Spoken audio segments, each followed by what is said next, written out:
These are my audience members, my dog Presley and my sister Sydney, who is also taking the speech class. So, to get into it, this is the second formative speech, and it was either on your job or your major, which I did my major, which is nursing.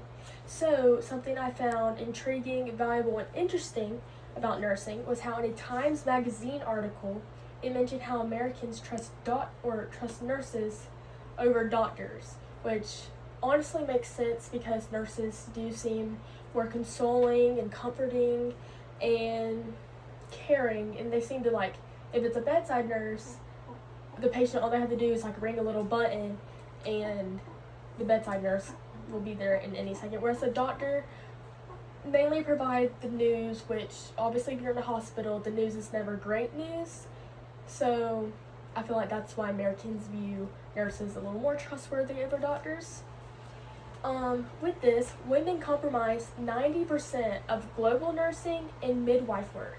So that's already in itself a crazy statistic that women have such a huge role in nursing.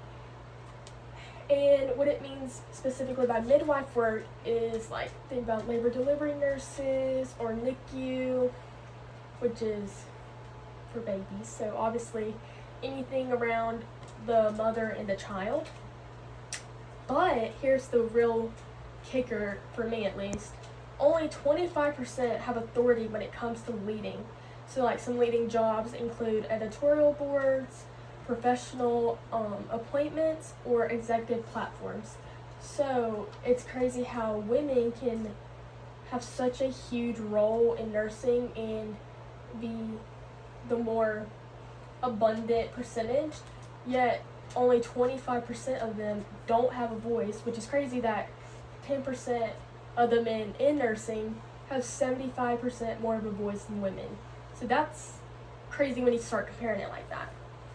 Continuing, this has been occurring since 1980, which honestly, 1980, it does make a little more sense that men had more of a role leadership-wise than women, because obviously we know in the 1900s that's women gained the right to vote and their job roles changed from being a housewife to actually working in medical fields or just working outside the house. But it's crazy how that's still a statistic that stands today.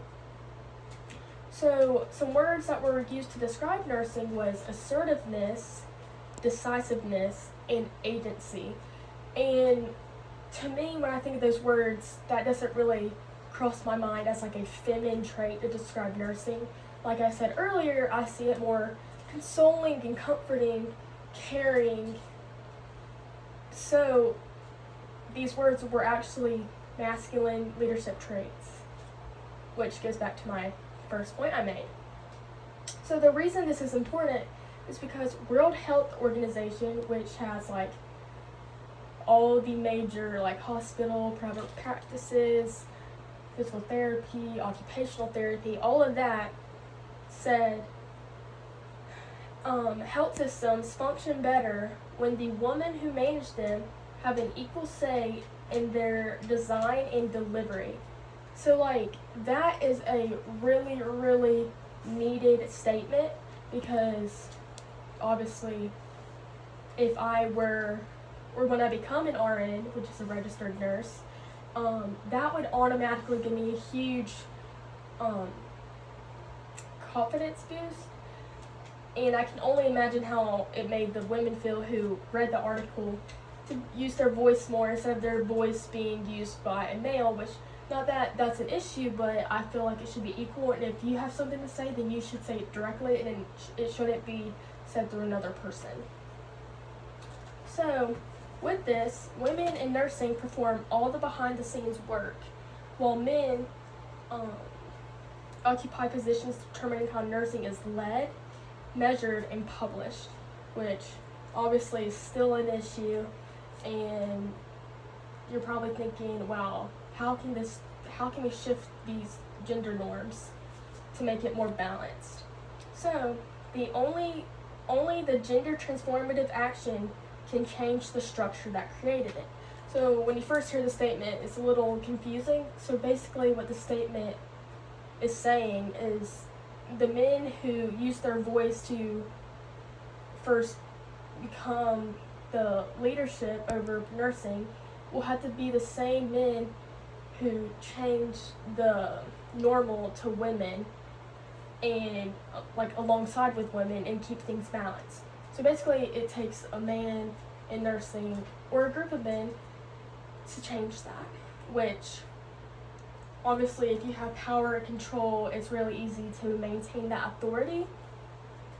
So this leads me back all the way to my first point, which is the nurse voice expressed wisdom and expert. And when you first think of wisdom and expert, that's like a really good trait to hear, but it was a male's voice. And my first point was that Americans trust nurses over doctors more. And that was obviously a male doc or a male nurse that was trusted over, we don't know the gender of the doctor, but if we put it into perspective, if that was a female nurse, would it still be more trusted over the doctor? Anyways, that concludes my second speech. Thank you.